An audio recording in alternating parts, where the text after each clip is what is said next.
Photo దిగు పెద్ద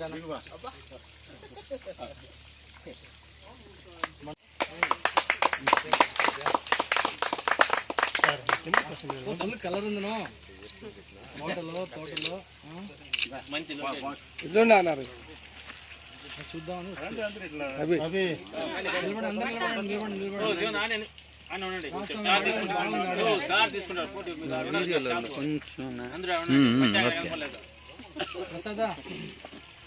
మా ప్రసాద ఇట్లా చూడు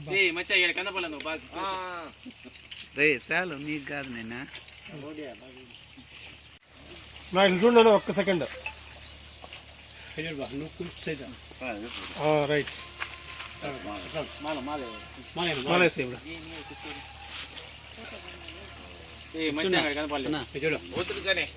నిలబడ రై ఫోన్ చేస్తా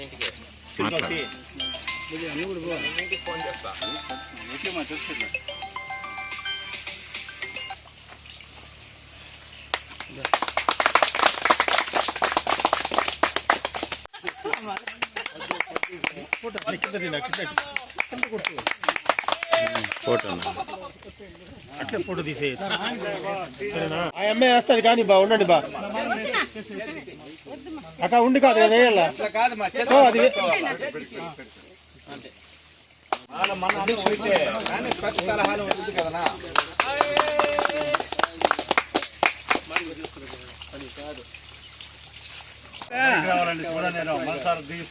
నా ప్రియ శిష్యుడినా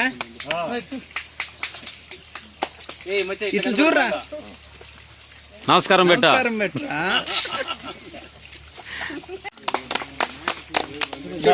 చూడరా ఇట్లా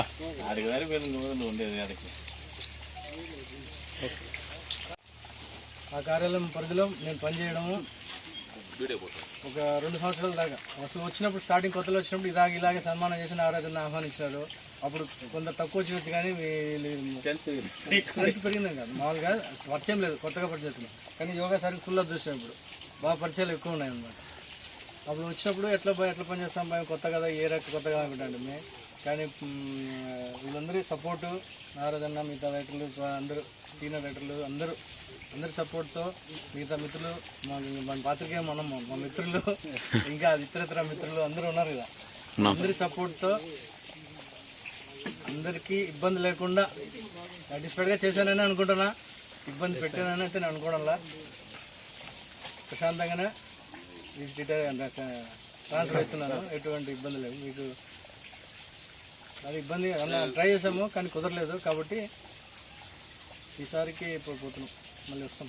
తప్పదులేదు సార్, మళ్ళీ వచ్చారు కూడా మా యొక్క సమస్యలను, ప్రజల యొక్క సమస్యలను కూడా సావధానంగా విని వారి యొక్క కష్ట సుఖాలను కూడా వారిని పంచుకొని వారికి మంచి సేవలు చేయాలని కూడా మేము ఈ బంగారపల్లి మండలం తరఫున కోరుకుంటున్నాము.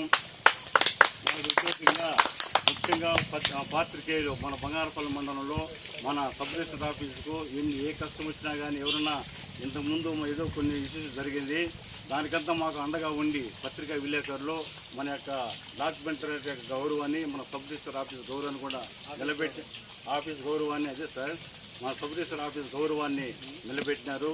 మనం అందరూ సబ్ రిజిస్టర్ ఆఫీస్లో పనిచేసే మన డాక్యుమెంటరీ అందరూ మనం ఐకమత్యంగా ఉండాలి. మనం డబ్బులు ఎవరు తీసుకొని మనం వెళ్ళిపోయలేదు, అందరూ వాళ్ళ బతుకు కోసం వస్తాము, జీవనం చేసుకుంటాము. కాబట్టి వారి బతుకు వాడి ఒకరిపైన ఒకరు ద్వేషాలు పెంచుకొని ఒకరిపైన ఒకరు చెప్పుకొని ఇక్కడ ఇచ్చేసి బాగుండదు. ఎవరైనా పార్టీలు వచ్చినారో వారి పార్టీలు వాళ్ళని సేకరించుకొని ఏ ఒకరిపైన ఎక్కువ మాట్లాడేదైతే నాకు అలవాట్లేదు. ఆల్రెడీ నేనైతే 20 ఏళ్ల క్రితం అయితే పనిచేస్తాను ఇక్కడ. మళ్ళీ అప్పుడు వచ్చి ఇన్ఛార్జ్ ఎస్ఆర్గా వచ్చాను, ఇప్పుడు ఎస్ఆర్గానే డైరెక్ట్ వచ్చాను.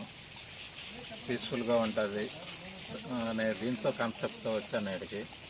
అందరూ సహకరించండి, మా వర్క్ మేము చేస్తాం. అది